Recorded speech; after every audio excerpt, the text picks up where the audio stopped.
राजनांदगांव जिला किसान संघ अपनी मांगों को लेकर कलेक्ट्रेट पहुंचे। अपनी मांगों को लेकर नारेबाजी करते हुए किसानों ने लड़ेंगे और जीतेंगे का नारा लगाकर अपना विरोध दर्ज किया। दरअसल उनका कहना है कि गर्मी में धान की फसल न काटने की बात शासन के द्वारा कही जा रही है, वे उसमें अपना पक्ष रखना चाहते हैं। उनका कहना है कि जल संकट का हवाला देकर धान न लोए की बात कही जा रही है। यदि धान कटाई रुकेगी तो किसानों को आर्थिक संकट का सामना करना पड़ सकता है। बहरहाल इस मामले को लेकर किसानों ने अपना पक्ष रखते हुए कलेक्ट्रेट को ज्ञापन भी सौंपा है। योजना की चौथी किस्त भुगतान करो। 3,217 रुपया प्रति कुंटल देना होगा। धान खरीदी में लेट लतीफी नहीं चलेगा। किसान मजदूर एकता जिंदाबाद। जय जवान, जय जवान, जय जवान, जय जवान। लड़ेंगे, लड़ेंगे, भुगतान करना होगा। अपनी फसल में धान को देने आनाकानी नहीं चलेगा। किसानों को हतोत्साहित करना नहीं चलेगा। बताइए, आज आप लोग आए हो कलेक्टर का क्या मांग है? देखिए, आज हम कलेक्टर महोदय से मुलाकात करने आए हैं और मुख्य रूप से विषय जो है प्रशासन द्वारा गर्मी में धान फसल लेने से जो हतोत्साहित करने की कार्यवाही चल रही है, उस संबंध में हम अपना पक्ष रखने के लिए उनके पास आए हैं। और हमारा पक्ष क्या है वो भी हम आपके माध्यम से कहना चाहेंगे कि यहाँ इस साल जल संकट का हवाला दे करके, है ना, किसानों से गर्मी में धान की फसल ना लो ऐसा कहा जा रहा है। तो देखिए क्या है, ये गर्मी में जो धान की फसल है ना, काफ़ी संख्या में किसानों की आजीविका, आमदनी, पलायन से बचने का आधार बना हुआ है। एकाएक क्या बोलते हैं, आप इसे रोकेंगे तो आर्थिक संकट का सामना किसान को करना पड़ेगा, है ना, और वो उसके सीधे सीधे पेट का सवाल है। और जहाँ तक जल संकट की बात है तो जल संकट जो है सिर्फ किसानों से जुड़ा विषय नहीं है, ये सार्वभौम विषय है, समाज के हर तबके से जुड़ा हुआ विषय है।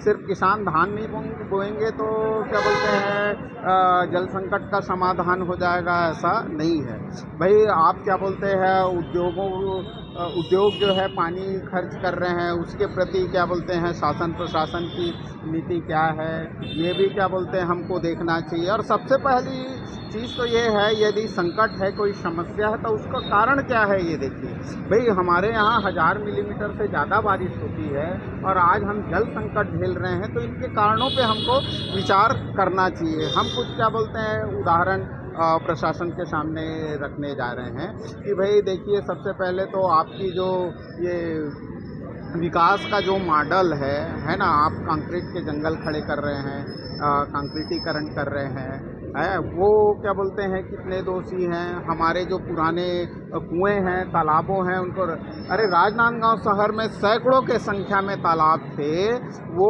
या तो पाट दिए गए या पटने के कगार पे है। रानी सागर और बूढ़ा सागर का आकार कितना बड़ा होता था। आप सौंदर्यीकरण और रोड निर्माण के लिए उन तालाबों को पाट रहे हैं। नल आता है, लोग टुल्लू पंप चालू करके हजारों लीटर में अपनी कार और गाड़ियां धोते हैं, है ना। तो ये सिर्फ किसानों का विषय नहीं है ना, लोगों को भी क्या बोलते हैं आपको जागरूक करना होगा, पूरे समाज को जागरूक करना होगा, उद्योग को नियंत्रित करना होगा, है ना। आप 4 महीना बंद कीजिए, उद्योग कैसा हो पाएगा कि भाई ठीक है 31 मार्च के बाद क्या बोलते हैं पूरे उद्योग बंद रहे हैं, 1 अगस्त को चालू कर लेना आप जब बारिश आ जाएगी तो, है ना। सिर्फ किसान के ही पेट में लात क्यों पड़े।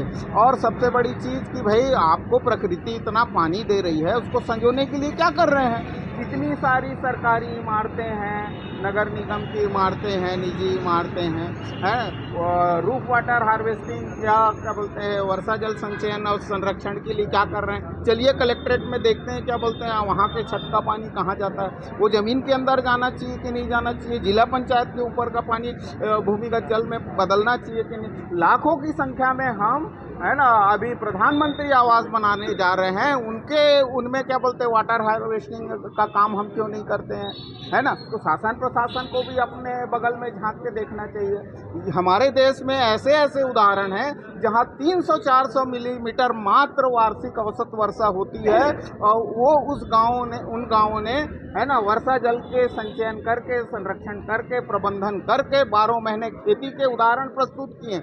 यहाँ के प्रशासन को जाकर के ऐसे उदाहरण देखना चाहिए, सीखना चाहिए, है ना। तो हमारा कहना ये है कि सिर्फ किसान को आसान शिकार बनाते हुए उनसे धान की खेती छोड़ने का आग्रह करना एक पक्षीय भेदभावपूर्ण और अन्यायपूर्ण है ना। हम इस राय से सहमत नहीं हैं। इसके किसी भी समस्या का समाधान एक विमर्श से निकलता है। एक अच्छे विमर्श का क्या बोलते हैं प्रशासन ने शुरुआत की है, हम उसका स्वागत करते हैं। समाज के जितने भी स्टेक होल्डर हैं, जुड़े हुए तबके हैं, उनको इस विमर्श में आप लाइए और उचित समाधान कीजिए। प्रशासन की जो जवाबदारी है, भाई आज हसदेव का उदाहरण देखिए, 10 साल से वहाँ के किसान लड़ रहे हैं कि भाई जंगल मत काटिए। हसदेव में जो क्या बोलते हैं निर्भर है मिनी माता जलाशय, जहाँ से छत्तीसगढ़ का सबसे सिंचित जिला जांजगीर चांपा को सिंचाई मिलती है। उसके साथ साथ बिलासपुर, कोरबा और तमाम जिलों के पेयजल का संकट हो जाएगा। वहाँ पे आप जंगल काटना नहीं रोकते हैं और पानी बचाने के लिए सिर्फ किसान से कहते हैं कि आप धान की खेती मत कीजिए, ऐसा नहीं चलेगा। जी, मैं सुदेश निकम, संयोजक किसान संघ। दोस्तों आइए जानते हैं कि इस दिवाली राज मार्केटिंग में क्या तैयारियां हैं और क्या बम्पर ऑफर्स हैं।